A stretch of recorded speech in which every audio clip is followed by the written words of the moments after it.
Assalamualaikum warahmatullahi wabarakatuh. Bertemu lagi dengan aku, Anissa Solihat. Setelah di video sebelumnya saya membahas tentang perkembangan hasil konsepsi bagian 1.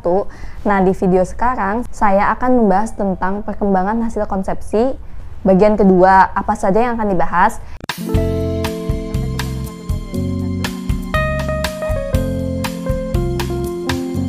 Yang pertama itu adalah tali pusat, plasenta, dan air ketuban. Buat kamu yang penasaran dan ingin belajar, ingin mengetahui lebih dalam tentang apa saja 3 hal tersebut, tonton video ini sampai selesai ya.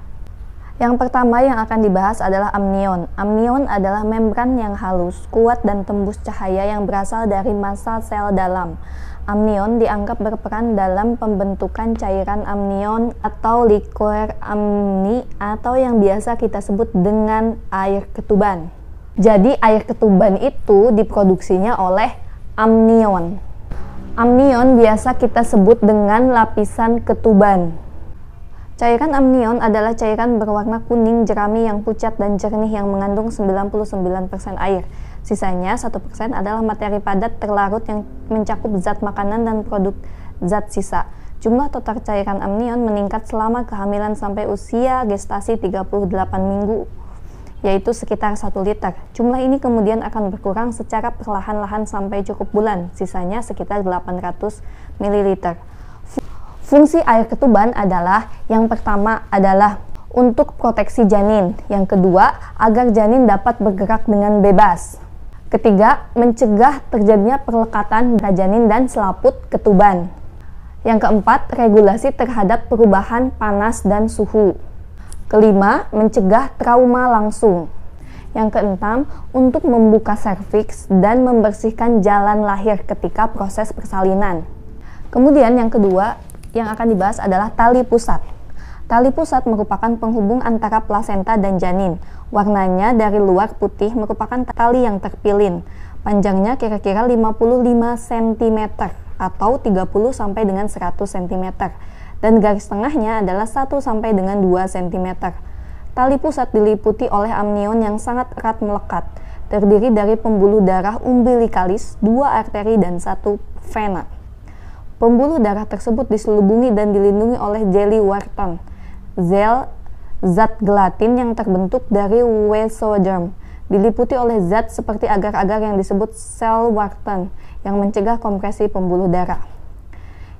Insersi tali pusat pada plasenta terdiri atas insersio centralis, insersio paracentralis, insersio lateralis, insersio marginalis, dan insersio filamentosa.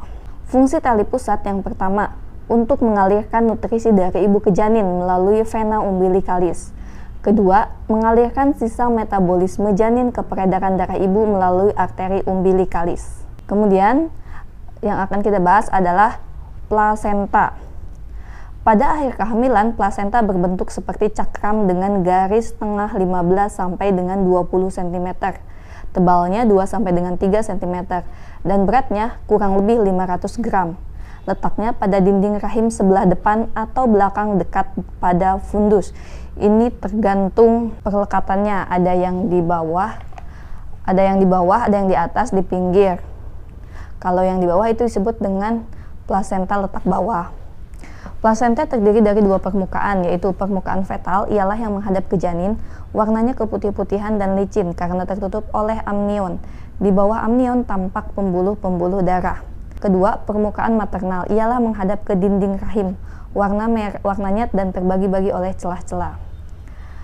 Sirkulasi plasenta, darah janin mengandung sedikit oksigen dipompa oleh jantung janin menuju plasenta melalui arteri umbilikalis dan diangkut sepanjang percabangannya ke kapiler vili korionik. Setelah membuang karbon dioksida dan menyerap oksigen, darah kembali ke janin melalui vena umbilikalis. Fungsi plasenta yang pertama, sebagai alat yang memberi makanan pada janin atau nutritif. Sistem alat yang mengeluarkan bekas metabolisme atau ekskresi. Sebagai alat yang memberi zat asam dan mengeluarkan CO2 atau karbon dioksida. Yang keempat, sebagai alat yang membentuk hormon. Dan yang terakhir, yang kelima adalah sebagai alat untuk menyalurkan berbagai antibodi ke janin.